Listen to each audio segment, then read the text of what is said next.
যুক্তরাষ্ট্র ও ইসরায়েলি হামলায় ইরানের নিয়মিত নৌবাহিনীর অধিকাংশ যুদ্ধজাহাজ ধ্বংস হলেও পারস্য উপসাগরের উপকূলে টিকে আছে এক রহস্যময় বাহিনী। একে বলা হচ্ছে মস্কিউটো ফ্লিট বা মশা নৌবহর। ছোট্ট কিন্তু অত্যন্ত দ্রুতগামী এই নৌকার বহরটি এখন হরমুজ প্রণালীতে বিশ্ব বাণিজ্যের জন্য সবচেয়ে বড় হুমকি।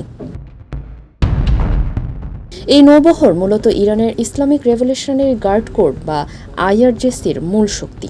আইআরজিসি বিষয়ক বিশেষজ্ঞ প্রফেসর সাইদ গুলকার বলেন, এই বাহিনী সমুদ্রের গেরিলা যোদ্ধার মতো। বড় যুদ্ধজাহাজের বদলে তারা হঠাৎ আক্রমণ করে দ্রুত সরে যাওয়ার কৌশলে বিশ্বাসী। বিশ্লেষকদের মতে এই নৌকাগুলো এতটাই ছোট যে স্যাটেলাইটে ধরা পড়ে না। এগুলো উপকূলের পাহাড়ি গুহার ভেতর লুকিয়ে রাখা হয় এবং মাত্র কয়েক মিনিটের মধ্যেই হামলার জন্য প্রস্তুত করা যায়।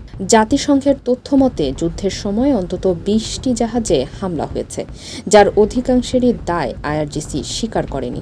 ধারণা করা হয় এসব হামলার পেছনে রয়েছে পাহাড়ের আড়ালে থাকা ড্রোন বা ছোট ছোট লঞ্চার। মার্কিন জেনারেল ড্যান কেইন জানিয়েছেন, ইরানের নিয়মিত নৌবাহিনীর 90% জাহাজ ধ্বংসপ্রাপ্ত। তবে আইআরজিসির এই ক্ষুদে নৌবহরের কয়েকশো থেকে কয়েক হাজার পর্যন্ত নৌকা এখনও টিকে আছে।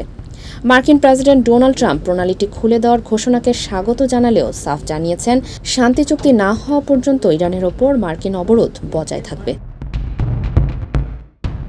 আইআরজিসি নৌবাহিনীর এই গেরিলা কৌশলের ইতিহাস বেশ পুরনো। 1986 সালে গঠিত এই বাহিনী সরাসরি যুদ্ধের বদলে চোরাগোফতা হামলায় পারদর্শী হয়ে ওঠে।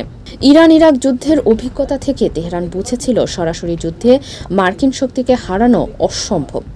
তাই তারা বেছে নেয় এই দ্রুত আক্রমণকারী গোপন বিশেষ বাহিনীকে।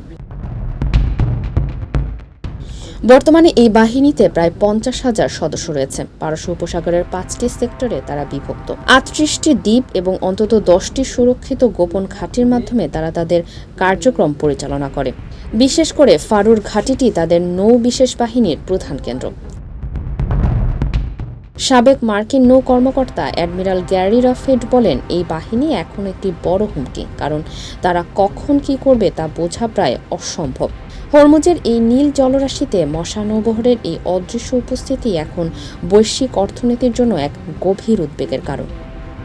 ফারিহ আহমেদ, মানবকণ্ঠ।